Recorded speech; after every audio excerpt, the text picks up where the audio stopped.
Hello everyone, আসসালামু আলাইকুম। Welcome back to my new video. I hope আপনারা সবাই ভালো আছেন। আজকে ছিল আমার একটা কাজিনের জন্মদিন। তো জন্মদিন উপলক্ষে আমি আমার বাবার বাড়িতে গিয়েছিলাম। আর জন্মদিনটা ছিল আমার মামাতো ভাইয়ের। তো আমরা সবাই একসাথে মিলে চিন্তা করলাম যে কেক কাটবো বাহিরে। আগের বছর এটা আমার বাসায় কাটা হয়েছিল, কিন্তু এবার এটা বললাম, ও বলতেছে যে বাইরে কাটবে। ও কাটার কোনো ইচ্ছে নাই, ও কাটবে না। তারপর আমি আমি গিয়েছি তাই যাবে। তো সবাই মিলে আমরা বের হয়ে গেলাম অ্যান্ড আমরা চলে গেলাম 365-এ, সরি, পিৎজা 365। এটা তো নরসিংদী সবাই চেনেন এই রেস্টুরেন্টটা। তো আমরা এখানে গিয়েছিলাম পিৎজা খেতে। সো ওখানে বসে আমরা কেকটা কাটলাম সবাই মিলে।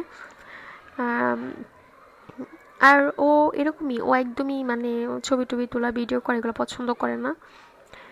তো কেকটা কাটার পরে আমাদের সবাইকে খাইয়ে দিচ্ছিল। ওরা হচ্ছে আমরা সব ভাই বোন অনেক বেশি মানে একসাথে হলে মানে অনেক আড্ডা দেই। তো এই তো আমরা অনেক আড্ডাও দিয়েছিলাম ওই দিন। আমরা একটু ঘুরেও ছিলাম, কিন্তু ওই ফুটেজগুলো আমি নিই নাই, কারণ ভিডিওটা অনেক লং হয়ে যাবে এই জন্য। তো আমরা একসাথে কেক কেটে তারপর হচ্ছে আমরা পিৎজা অর্ডার দিয়েছিলাম। তো পিৎজা আসতে একটু লেট হচ্ছিল। আর আমরা হচ্ছে আমরা আমার মামা মামা থাকলে অনেক ভালো ছিল। মামা বাহিরে থাকে, তো মামা ছিল না। মামা থাকলে অনেক ভালো হতো, সবাই খুশি হতাম আমরা। তো মামা, এই ভিডিওটা মামা এখন পর্যন্ত দেখেই নাই। অবশ্য এখন আজকে মামা দেখবে।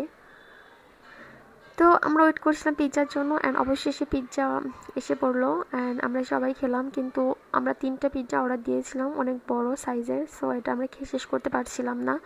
তো আমরা একটা বাসায় পার্সেল করে নিয়ে গিয়েছিলাম। এরপর আমাদের খাওয়া দাওয়া একদম শেষ, আর আমার মেয়ে তো খেলছিল। আর এই তো আমরা এখন বের হয়ে গেলাম। যাই হোক গাইস, আজকে ভিডিওটা এখানেই শেষ করি। সবাই ভালো থাকবেন, আল্লাহ হাফেজ।